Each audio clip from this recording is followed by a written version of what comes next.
பழனியிலே சந்நியாசி தணிகையிலே சம்சாரி உன் கணக்கு புரியலையே முருகா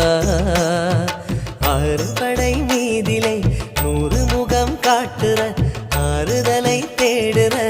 எந்த முகம் காட்டுவ அறியாம தவிக்கிறேனே முருகா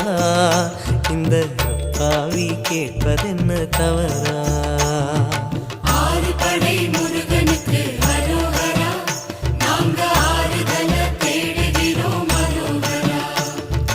கந்தவேலு குமரவேலு அரோகரா உன கண்டு வந்தா நிம்மதிதான் அரோகரா பழனியிலே சந்நியாசி தணிகையிலே சம்சாரி உன் கணக்கு புரியலையே முருகா உன் கணக்கு புரியலையே முருகா